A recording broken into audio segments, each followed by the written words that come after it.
Hi అండి, అందరికీ నమస్కారం అండి. లక్కీ డివోషనల్ బాక్స్కి స్వాగతం. ఇవాళ వీడియోలో మనం నరదిష్టి నరఘోషతో బాధపడుతున్న వారు దిష్టి గుమ్మడికాయని ఏ రోజున కట్టాలి, ఎలా కట్టాలి, అలాగే ఈ గుమ్మడికాయని కొట్టేటప్పుడు పాటించవలసిన నియమాలు ఏంటి, చేయకూడని తప్పులు ఏంటి అనేది ఈ వీడియోలో మనం తెలుసుకుందామండి.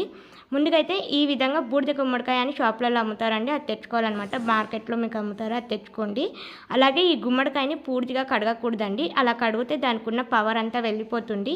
అలాగే పైన మీకు ఒక కొండిలాగా కనిపిస్తుంది కదా, దాన్ని పట్టుకునేది అది అట్లానే ఉండాలండి, అది తీసేసినా దాని పవర్ అనేది పోతుంది.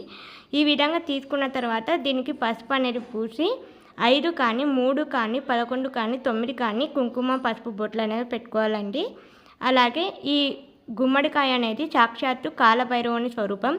దీంట్లో చాలా శక్తులు అనేవి ఉంటాయండి.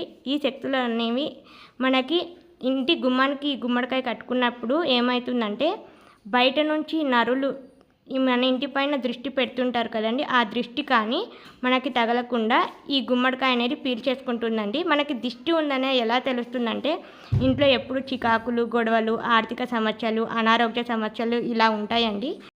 ఇవి ఉన్నాయంటే మనకు దిష్టి తగులుతుందనే అర్థం. ఇది మనం గుమ్మానికి అనేది కట్టుకోవాలండి. ఏ రోజులలో కట్టుకోవాలంటే, ఆదివారం అమావాస్య రోజులలో చాలా పవర్ఫుల్ ఉంటుంది, లేదంటే మంగళవారం శనివారాలలో అయినా కట్టుకోవచ్చండి.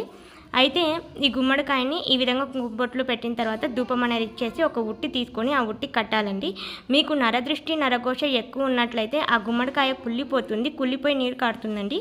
అప్పుడు తీసేసి మళ్ళీ కొత్తగా కట్టుకోవాలి. ఇదే ప్రాసెస్లో చేసి, ఒకవేళ మనకు ఎలాంటి దృష్టి తగలలేదంటే అది ఎండిపోతుందండి, అప్పుడు కూడా తీసేసి కొత్తది కట్టుకోవాలి. ఇదండి దిష్టి గుమ్మడికాయని ఈ విధంగా కట్టుకోవాలి.